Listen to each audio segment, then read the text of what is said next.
윤석열 당선인이 대통령 집무실을 광화문 정부 서울청사가 아니라 용산 국방부 청사에 두는 방안을 유력 검토 중인 것으로 확인됐습니다. 이르면 이번 주 안에 결론을 내릴 것으로 보입니다. 이기주 기자입니다. 서울 용산의 국방부 청사, 인수위내 청와대 개혁 TF를 맡고 있는 윤한홍 의원과 차기 경호처장으로 거론되는 김용현 전 합참본부장이 이곳을 직접 답사한 것으로 확인됐습니다. 국방부 핵심 관계자는 MBC와의 통화에서 국방부 본부 건물을 비워 대통령실로 쓰고 근무지원단 건물을 경호동으로 쓰는 방안을 유력하게 검토 중이라고 밝혔습니다.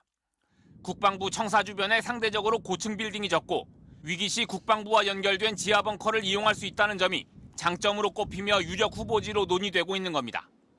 이럴 경우 대통령 관저로는 한남동 공관촌의 외교장관 공관 등이 검토되고 있습니다. 앞서 윤 당선인 측은 서울 정부청사에 대한 위기 대응 점검까지 마쳤다고 밝힌 바 있습니다. 준 전체 상황에 준하는 비상태세를 발동해야 될 때에도 대통령이 있어야 될 곳, 또 상황을 점검해야 될 곳에 대해서는 사실상 내부 시나리오를 거친 상태입니다. 하지만 경호와 보안에 대한 우려와 지적이 계속됐고 지하벙커 내 위기관리센터와 집무실이 떨어져 있다는 점에서 결국 방향을 수정한 것으로 보입니다. 윤 당선인 측은 광화문이나 용산 같은 지명보다 대통령이 국민 속으로 들어간다는 취지가 중요하다고 밝혔지만 군시설이 밀집한 국방부 청사로 집무실이 이전될 경우 국민과의 소통을 강조한 광화문 시대 공약이 퇴색될 수 있다는 지적도 나옵니다.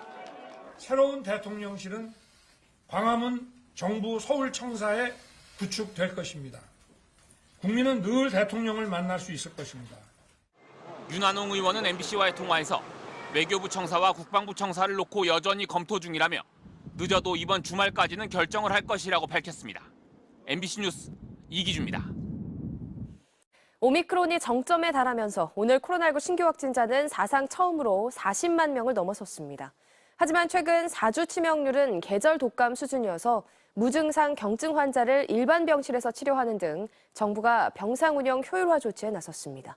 김민욱 기자입니다. 어제 오후 9시까지 전국에서 집계된 코로나19 신규 확진자는 44만 1,423명입니다. 이에 따라 오늘 0시 기준으로 발표될 신규 확진자 수는 40만 명대 중후반을 기록할 것으로 예상됩니다. 코로나19 하루 신규 확진자가 40만 명을 넘은 것은 이번이 처음으로 지금까지 최고 기록은 지난 12일 38만 3,659명입니다.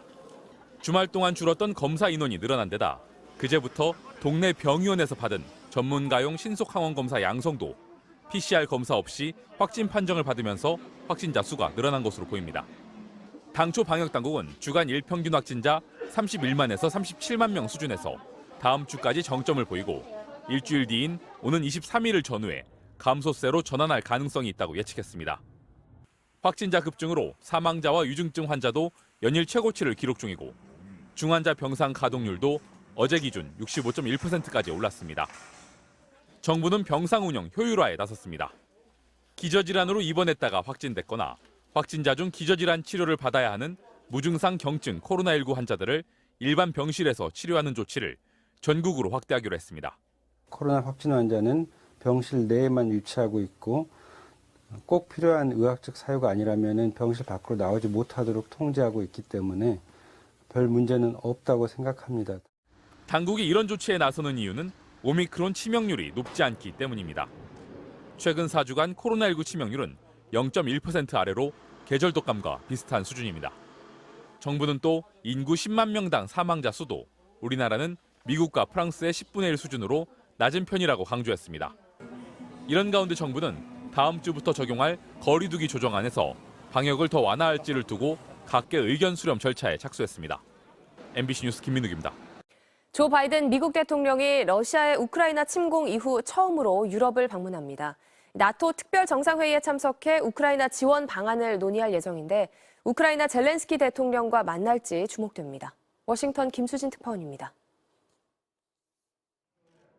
미국 백악관은 바이든 대통령이 다음 주 24일 열리는 나토 정상회의에 직접 참석한다고 밝혔습니다.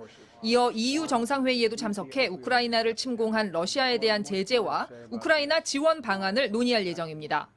His goal is to meet in person, face to face, with his European counterparts and talk about and assess where we are at this point in the conflict, in the invasion of Ukraine by Russia. 바이든 대통령이 유럽 방문 중 우크라이나 젤렌스키 대통령을 만날 가능성도 있습니다. 백악관은 젤렌스키와의 면담은 현재 논의되고 있지 않다면서도 여전히 방문 일정을 세부적으로 검토하고 있다고 여지를 남겼습니다. 또 백악관은 바이든 대통령이 내일 예정된 젤렌스키 대통령의 미국 의회 화상 연설을 당연히 지켜볼 것이라며 연설에서 제기될 내용을 우크라이나 측과 거의 매일 논의하고 있다고 밝혔습니다. 다만 우크라이나가 강하게 요구하고 있는 비행 금지 구역 설정에 대해서는 러시아와 전면전을 벌일 수 없다며 다시 한번 선을 그었습니다. He continues to believe that a no-fly zone would be escalatory, could prompt a war with Russia. 한편 미국은 러시아의 침공을 도운 벨라루스 루카센코 대통령과 그의 아내를 제재 대상에 추가했습니다.